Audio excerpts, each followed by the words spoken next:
Hello, my name is Chris and you are watching VSense.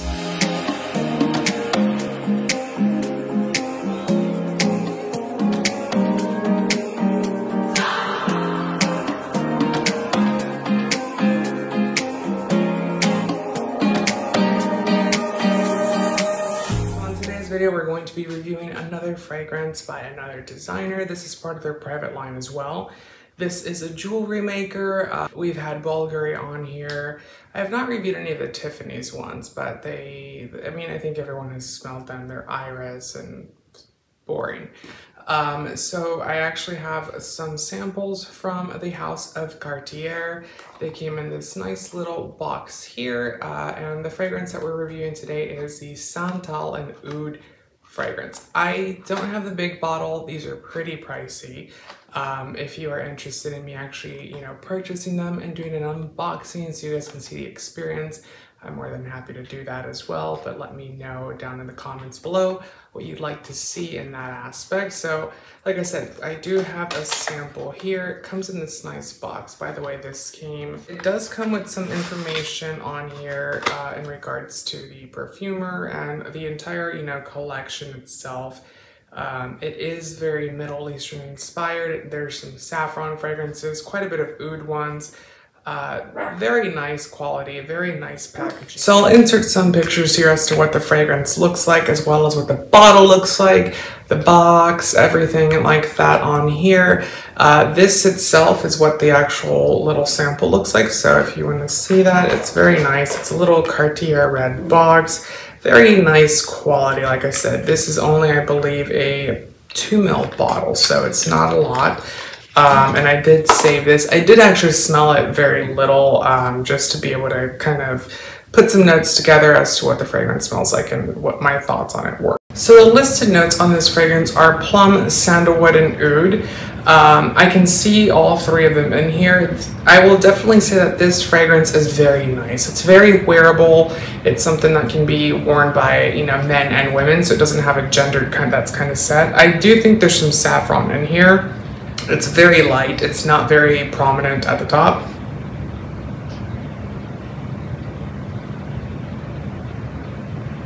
And there's definitely a Cartier DNA in here. So there's a little bit of a powderiness, but it's a little bit, subdued. It's clean. It's fresh. So although it has sandalwood, it has plum, it has, oud, which can definitely lean more on the heavy side. It definitely has an aspect to it that is more on the clean, fresh side. So it does smell a little bit, I don't know how to explain it. It's a little bit more modern, more sophisticated. What you would think an interpretation of a European brand using a Middle Eastern note such as oud, that's kind of what this is. It does it very well.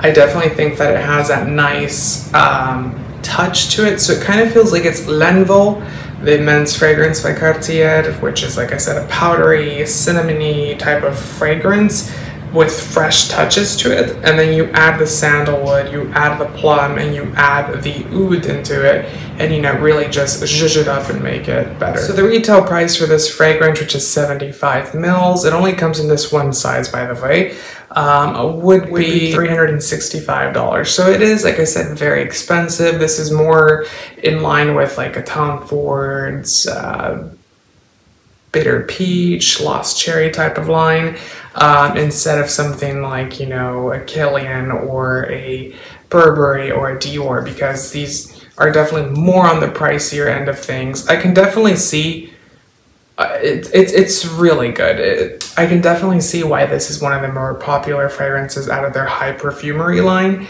And definitely I would say that if I had an unlimited budget, I would definitely go out and purchase this one as well, because it is really nice. The scent is delicious. It's a really great interpretation of oud without being so legit and so forward. I did a review on the new Rose Oud fragrance by Kilian, and that one's a little bit, obvious. It kind of smells like what it's supposed to. You hear the scent name and you're like, oh, I know what that smells like. And you definitely hear the scent name with this one itself, and it does give you that sandalwood. It's a creamy, light, fresh sandalwood, if that makes any sense.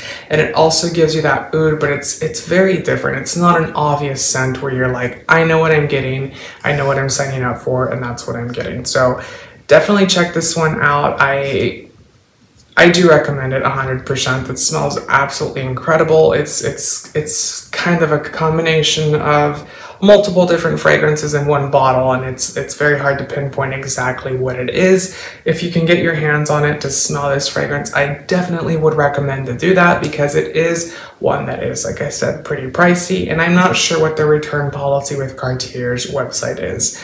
At least here in the States, I know that there are stores that do carry this line, but it's very, exclusive. It's kept kind of, in-house, very on wraps. I have seen it on a fragrance net as well, so I know you can get deals on this one.